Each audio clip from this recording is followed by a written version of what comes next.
Episode की शुरुआत में हम एक छोटे से गांव को देखते हैं जहां के लोग खेतीबाड़ी करके अपना गुजारा कर रहे होते हैं और तभी आवाज आती है बैकग्राउंड से कि अगर काइमेरा एंट की हाइट 2 मीटर से ज्यादा हो जाता है तो फिर इंसानों की खैर नहीं। और उसके बाद एक बंदा होता है जो दूर से कुछ कीट पतंगों को यानी कि कीड़ों को देखता है और ये बोलता है कि ये सब आखिरकार हो क्या रहा है, और वो अपने बाकी दोस्तों को भी ये सब दिखाता है। और जब हम क्लोज से देखते हैं तो एक्चुअली में ये सब काइमेरा एंट के सोल्जर्स होते हैं और ये एक्चुअली में बहुत ज्यादा बड़े होते हैं। जब ये क्लोज आते हैं तब इनको भी ये बातें समझ में आ जाती है और ये सब चीखने चिल्लाने लगते हैं कि मॉन्स्टर आ गए। इसके बाद जो स्क्वाड्रन लीडर होता है जिसके पास ह्यूमन जीन होता है वो कमांड देता है कि जो सबसे बड़े वाले हैं, जो पूरी तरह से बड़े हो चुके हैं, उन सबको टारगेट करो। और उसके बाद ये कैमरा एंड के जो सोल्जर्स होते हैं सबको एक एक करके पकड़ने लगते हैं। कुछ लोग बचने की कोशिश करते हैं, गांव के अंदर भी भाग जाते हैं, घर के अंदर भी भाग जाते हैं, लेकिन उसके बावजूद ये जो एंट्स होती हैं ये उनको पकड़ने में काबिल होती है। उसके बाद हम देखते हैं कि एक बूढ़े चाचा होते हैं जो मतलब छुप के देख रहे होते हैं कि किस तरह से हर घर से एक बंदे को उठा के लेके जा रहे होते हैं ये कीड़े। और तभी हम देखते हैं कि इस चाचा के ऊपर भी आके जो स्क्वाड्रन लीडर होता है वो बैठ जाता है और इसको भी उठा के लेके चला जाता है। और उसके बाद हम बहुत सारे काइमेरा एंट के जो सोल्जर्स हैं उसको देखते हैं और हर किसी के पास एक बंदा होता है, मतलब बहुत सारे बंदों को ये उठा के लेके जा रहे होते हैं। उसके बाद हमें इन्फॉर्मेशन दी जाती है जो काइमेरा एंट की क्वीन है उसने अपनी जगह बदल ली है, उसने नई जगह ढूंढ ली और वो अपनी सोल्जर को बढ़ाने के लिए लगातार मतलब अंडे दिए जा रही होती है। और साथ में एक कैसल भी इसने बना लिया होता है और उस कैसल को बनाने के लिए इसने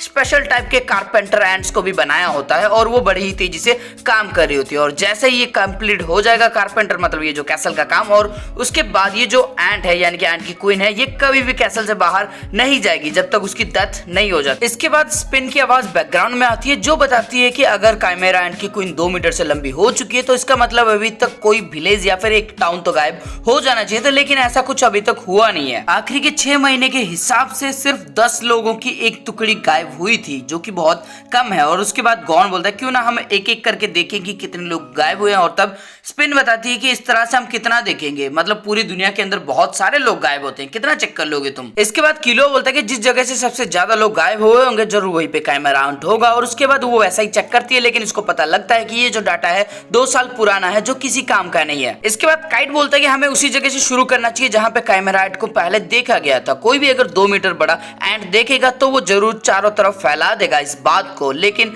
ये बताती कि ये सब हम चेक कर चुके हैं लेकिन अभी तक कोई भी इंफॉर्मेशन ऐसी नहीं मिली। इसके बाद काइट इसको टाइटल डाटा को निकालने के लिए बोलता है और ये टाइटल डाटा निकाल के बताती है कि यहाँ पे मिला था हमें काइमेरा एंट का हाथ। और उसके बाद ये इसको 10 दिन पीछे लेने के लिए बोलता है और इससे पता लगता है कि ये जो टाइटल्स थे ना ये बालसा आइलैंड से शुरू हुआ था और मिटेंट यूनियन की तरफ से ही शुरू हुआ था। उसके बाद बनाना बोलती है कि मीटेन यानी कि जहाँ पे एनजीएल मौजूद है, और काइट बोलता है कि हाँ ईस्ट गाटू भी वहाँ पे मौजूद है। इसके बाद काइट बोलता है कि यहाँ से इन्फॉर्मेशन तो नहीं निकल सकती। और तब गॉन पूछता है कि ये एनजीएल क्या है, और बनाना बताती है कि एनजीएल का मतलब न्यू ग्रीन लाइफ है, और एक ऐसी सिविलाइजेशन यहाँ पे रहती है जो मतलब नेचर के साथ रहना चाहिए और टेक्नोलॉजी से दूर रहना चाहती है। यहाँ पे लेटर के जरिए जो बातचीत होती है ना वो होती रहती है और घोड़े का इस्तेमाल होता है इधर उधर जाने के लिए, और कोई भी अगर वहाँ पे टेक्नोलॉजी लेके जाता है तो फिर उनको मार दिया जाता है। इसके बाद स्पिन बताती है कि 1987 में 3 टीवी के क्रूमेट्स वहां पे गए थे एक स्टोरी के लिए, लेकिन एक को पकड़ के मार दिया गया और 2 को जेल में बंद कर दिया गया। इसके बाद काइट बोलता है कि अगर एंजेल के अंदर काइमेरा एंट होगी तो फिर वहां के सिटीजन किस तरह से रिएक्ट करेंगे, शायद वो कुछ भी ना करे और इसको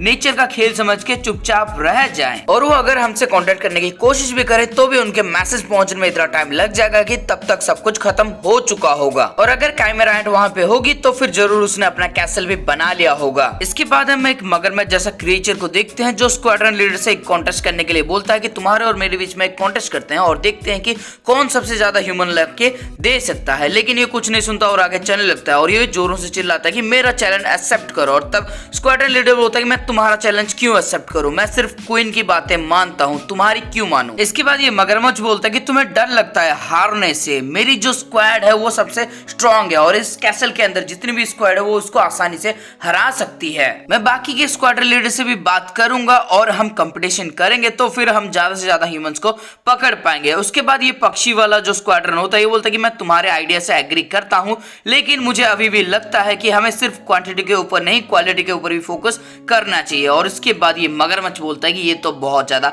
जिद्दी है और उसके पीछे से एक कछुआ निकल के आता है। वो बोलता है कि शायद यही चीज उसको खास बनाती है, ये बहुत ज्यादा लॉयल और डेडिकेटेड है है और मुझे लगता है जिस भी इंसान से इसको बनाया गया होगा वो बहुत ज्यादा बहादुर होगा। इसके बाद हम कर्ट और रेना की मम्मी को देखते हैं जो प्रे कर रही होती है और वहाँ पे रो रही होती है और साथ में इसने भगवान को कुछ भोग चढ़ाया होता है और साथ में कर्ट और रेना के लिए भी खाना इसने परोस के रखा होता है क्योंकि इसको उम्मीद होती है कि इसके बेटा और बेटी दोनों वापस जरूर आएंगे। इसके बाद हम देखते हैं कर्ट की मम्मी को जो जंगल की तरफ बढ़ रही होती है। एक औरत उसको रोकती है और बोलती है कि तुम्हें रेस्ट लेना चाहिए, लेकिन ये बिल्कुल भी नहीं सुनती और उसके बाद वो लड़की उसको रोकने के लिए जाने वाली होती है, लेकिन एक और लड़की आके उसको बोलती है कि ऐसा मत करो, ये कोई भी काम का होने वाला है नहीं। और उसके बाद वो लड़की बोलती है कि लेकिन ये हर रोज सुबह चली जाती है और उसके बाद दिन भर ढूंढती रहती है और वो बहुत ज्यादा थकी हुई कभी भी बेहोश हो सकती है। इसके बाद एक बूढ़ी औरत आती है और बोलती है कि लेकिन वो रुक नहीं सकती क्योंकि यही तो माँ होने का एहसास होता है। और उसके बाद ये पूछती है कि कितने दिन हो गए कर्ट और रेना को गायब हुए और बोलती है कि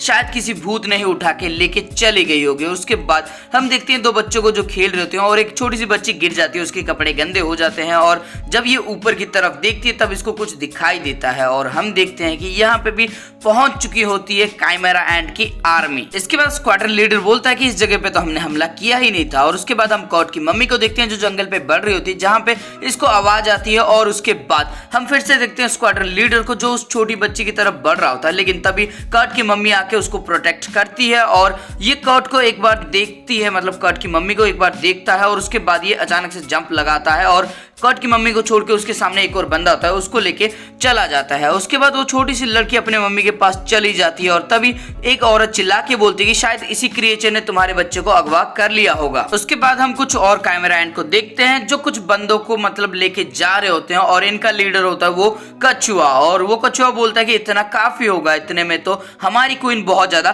खुश हो जाएगी। इसके बाद आर्मी के सोल्जर आ जाते हैं और ये फायरिंग करने लगते हैं उन क्रिएचर के ऊपर और बहुत सारे क्रिएचर को मार गिराते हैं और तब कछुआ को समझ में नहीं आ रहा होता कि ये क्या हो रहा होता है और तब ये ऑर्डर देते हैं कि जल्दी से इन सबको खत्म कर दो, ये गायरो का ऑर्डर है। और तब कछुआ पूछता है कि ये गायरो कौन है और गायरो क्या है। तब ये बताते हैं कि एक्चुअली गायरो इनका जो किंग है उसका नाम है। इसके बाद ये बंदे कछुए के साइड वाले क्रिएचर को भी मार देते हैं। कछुआ बच जाता है क्योंकि इसकी जो शेल होती है बहुत ज्यादा स्ट्रॉन्ग होता है और ये किसी तरह से बच के यहाँ से निकल के चला जाता है। इसके बाद स्पिन सबके लिए मिटेंड यूनियन के लिए टिकट काट देती है और बोलती है कि पहले तो हमें एयरशिप में जाना होगा रुकारियो तक और उसके बाद हमें अपना रास्ता पैदल ही तय करना होगा एनजीएल तक। इसके बाद डिनर अपना सड़ा हुआ जोक मारता है कि जहाँ पे इतने ज्यादा गंदे रूमर्स चल रहे हो वहाँ पे चींटियों का जाना मुश्किल है। इसके बाद गॉन पूछता है कि किस तरह का रूमर और तब काइट पूछता है तुम्हें D2 के बारे में कुछ पता है और इनको घंटा कुछ नहीं पता होता और ये बताता है कि D2 एक तरह का ड्रग है जिसको बायलैट्री से बनाया जाता है और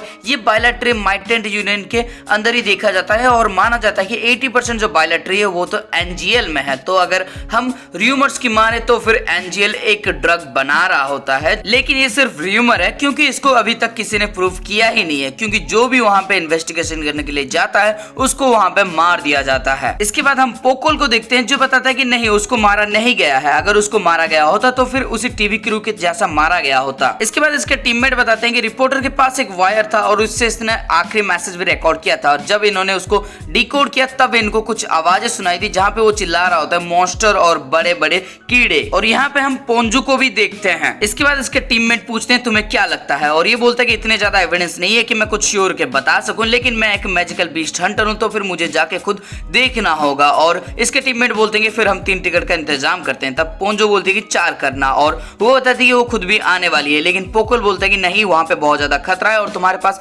हंटर लाइसेंस भी नहीं है, हम तुम्हें नहीं लेके जा सकते, हम एनजीएल की बात कर रहे हैं। इसके बाद पोंजो बोलती है कि तभी तो मैं तुम्हारे साथ आना चाहती हूँ क्योंकि एनजीएल के अंदर तुम कोई भी कम्युनिकेशन डिवाइस लेके नहीं जा सकते, अगर जाओगे तो फिर अरेस्ट कर लिए जाओगे और जब तुम्हें जरूरत होगी तब तुम कम्युनिकेशन कैसे करोगे और तब मैं तुम्हारी मदद कर सकती हूँ या फिर मेरी ये जो मधुमक्खियां हैं ये तुम्हारी मदद कर सकते हैं। और इसके बाद पोकोल बोलता है कि अच्छा अब मैं समझा और ये राजी हो जाता है पोंजो को लेने के लिए। इसके बाद एयरपोर्ट का सीन दिखाया जाता है जहां पे गॉन और किलो आराम से बैठे होते हैं। तब काइट इनके पास आता है और बोलता है कि तुम सच में आना चाहते हो और ये दोनों बोलते हैं कि हाँ हम आना चाहते हैं। और तब ये बोलता है कि तुम्हें नहीं पता कि एनजीएल के अंदर कैसी सिचुएशन चल रही होगी, शायद ऐसा भी हो सकता है कि वहां पे काइमेरा एंट्स ऑलरेडी अटैक कर चुके हो, ऑलरेडी उन्होंने ह्यूमंस का खाना शुरू कर दिया हो और अगर वहां पे ऐसा केस चल रहा होगा तो फिर मेरी टीम मेरी टॉप प्रायोरिटी होगी, मैं तुम्हारी मदद नहीं कर पाऊंगा। अगर तुम आना चाहते हो तो फिर तुम्हें अपने आप को प्रोटेक्ट करना होगा। और इसके बाद गॉन और किलो हाँ भरते हैं। इसके बाद काइट बोलता है कि अगर मैं खतरे के अंदर आ जाऊं तो फिर तुम दोनों मुझे छोड़ के चले जाओगे, समझ गए। और इसके बाद गॉन और किलोआ सिर्फ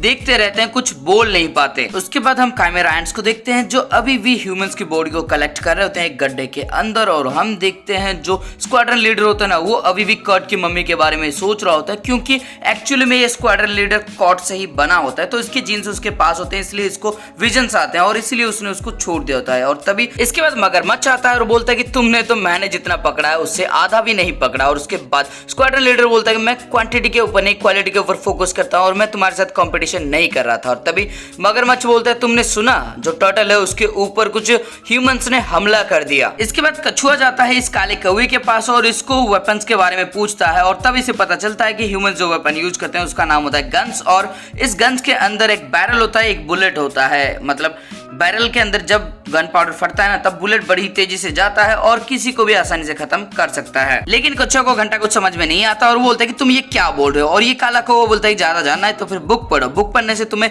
ह्यूमंस के बारे में बहुत कुछ पता लगेगा, उनके नेचर के बारे में पता चलेगा, उनके बिहेवियर के बारे में पता चलेगा और उनकी सोसाइटी के बारे में तुम्हें पता लगेगा। इसके बाद कछुआ सवाल करता है क्या ह्यूमंस के पास भी हमारी तरह आर्मी है, और ये आगे बताता है कि जिनसे हमारी फाइट थी वो जरूर एक आर्मी का हिस्सा थी, वो किसी का ऑर्डर फॉलो कर रही थी जैसा हम करते हैं। इसके बाद कछुआ एक और सवाल करता है और पूछता है कि ये नाम क्या है। इसके बाद ये मगरमच्छ बोलता है कि लगता है ये जो ह्यूमंस हैं ये रोना और दौड़ने के सिवाय भी कुछ कर सकते हैं। इसके बाद पहला स्क्वाड्रन लीडर बोलता है कि जैसे तुम और मैं अलग हैं वैसे हर ह्यूमन भी अलग है, क्योंकि उन्हीं का खून तो हमारी रगों में बह रहा है ना। इसके बाद क्वीन का मैसेज आता है कि जितने भी स्क्वाड्रन लीडर्स है वो सब उसके पास जमा हो जाए, उसको कुछ बातें करनी है, और इसकी वजह से कुछ लोगों के कानों में दर्द भी हो रहा होता है और हम सारे के सारे स्क्वाड्रन लीडर को देखते हैं। इसके बाद क्वीन बोलती है कि मुझे किंग को पैदा करने के लिए प्रिपरेशन करनी होगी और मुझे हर रोज 50 ह्यूमंस की जरूरत होगी, और ये सब हाँ बोलते हैं कि हम आपको लाके जरूर देंगे। इसके बाद कछुआ एक सवाल पूछने की परमिशन मांगता है और क्वीन उसको परमिशन दे देती है, और उसके बाद ये बताता है कि जो ह्यूमंस के सोल्जर्स हैं वो भी हमारी तरह ही है, उनके पास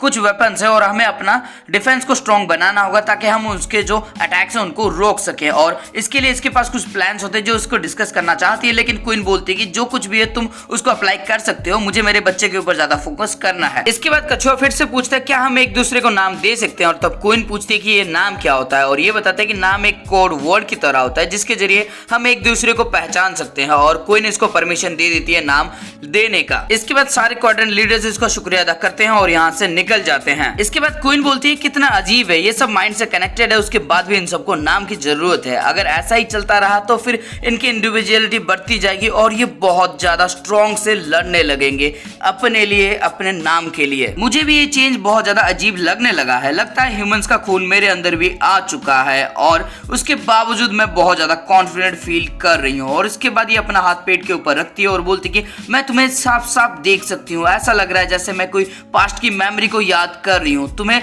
इस दुनिया के अंदर सारी स्पेसीज से ऊपर उठना होगा मेरे बेटे, मेरे किंग। इसके बाद क्वीन बोलती है नाम भी बहुत ज्यादा कमाल की है, जो किंग के 3 रॉयल गार्ड्स होंगे उनका नामकरण मैं खुद करूंगी। इसके बाद हमें एक एयरशिप को दिखाया जाता है जिसके अंदर से आवाज आ रही थी गॉन की, जो पूछता है कि तुमने कुछ डिसाइड किया है, जो हमें काइट ने कहा कि हमें उसको छोड़ के जाना होगा अगर वो खतरे में होगा तो। इसके बाद किलो बोलते कि मुझे नहीं लगता कि काइट कभी इतने ज्यादा खतरे में हो सकता है, उसने जिंग का विश्वास जीता है यार। इसके बाद गॉन बोलता है कि तुमने बताया था कि जिंग ने मुझे काइट से मिलाया है किसी रीजन की वजह से, और ये बोलता है कि हाँ मैंने ऐसा बोला था। और तब गॉन बोलता है कि फिर तो मुझे पता लग गया कि मुझे क्या करना है, कुछ भी हो जाए मैं जिंग को आधे रास्ते में छोड़ के नहीं जाने वाला। अगर मैं ऐसा करूंगा तो जिंग बहुत ज्यादा नाराज होगा और मैं अपने आप को कभी माफ नहीं कर पाऊंगा। इसके बाद किलो बोलता है कि तुम्हारा सीरियस एक्सप्रेशन देखने के बाद मैंने कुछ बड़ा सोचा था, लेकिन तुम तो वही टिपिकल गॉन हो। इसके बाद गॉन बोलता है मैंने इसके बारे में बहुत ज्यादा सोचा था, और किलो बोलता है कि कुछ भी हो जाए अगर तुमसे कोई बोलता है कि ये मत करना तो तुम वही करोगे। इसके बाद गॉन बोलता है तुम तो ऐसा बोल रहे हो कि जैसा मैंने सोच के अपना टाइम वेस्ट किया, अगर ऐसा है तो फिर तुमने क्या सोचा है। और तब